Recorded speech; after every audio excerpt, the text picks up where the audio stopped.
नमस्कार। कभी सोचा है कि अपने बच्चे को एक बेहतरीन प्राइवेट स्कूल में पढ़ाया जाए, वो भी बिना किसी फीस के? जी हाँ, आज हम एक ऐसी सरकारी स्कीम के बारे में बात करने जा रहे हैं जो इस सपने को सच कर सकती है।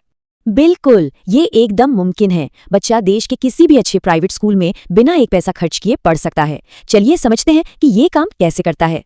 तो बात यह है कि सरकार की एक जबरदस्त स्कीम है जो प्राइवेट स्कूलों में नर्सरी से लेकर पहली क्लास तक मुफ्त एडमिशन दिलाती है। और ये सच में बच्चों के भविष्य के लिए एक बहुत बड़ा मौका है। अब सवाल ये उठता है कि इस मौके का फायदा उठाया कैसे जाए। इसका जवाब है RTE स्कीम में। आइए गहराई से जानते हैं कि ये स्कीम आखिर है क्या और इससे होता क्या है। तो देखिए, RTE का पूरा मतलब है राइट टू एजुकेशन एक्ट, यानी शिक्षा का अधिकार अधिनियम। ये एक सरकारी कानून है जो पक्का करता है कि आर्थिक तौर पर कमजोर परिवारों के बच्चों को भी प्राइवेट स्कूलों में अच्छी से अच्छी पढ़ाई मिले। और इस स्कीम की सबसे खास बात यही है, इसके तहत हर प्राइवेट स्कूल को अपनी 25% सीटें RTE के तहत आने वाले बच्चों के लिए रिजर्व रखनी ही पड़ती हैं।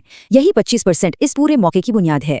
अच्छा, तो अब सबसे जरूरी सवाल कि इसके लिए अप्लाई कौन कर सकता है, कौन कौन इस स्कीम का फायदा उठा सकता है। चलिए देखते हैं।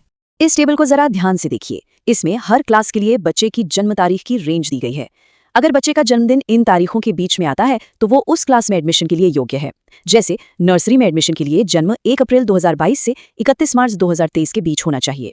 ठीक है, तो अगर योग्यता पक्की हो गई तो अगला कदम है अपने डॉक्यूमेंट्स तैयार करना।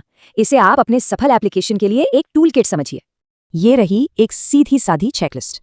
बच्चे का बर्थ सर्टिफिकेट, माता पिता का आधार कार्ड, इनकम सर्टिफिकेट, कास्ट और रेजिडेंस सर्टिफिकेट और एक पासपोर्ट साइज फोटो।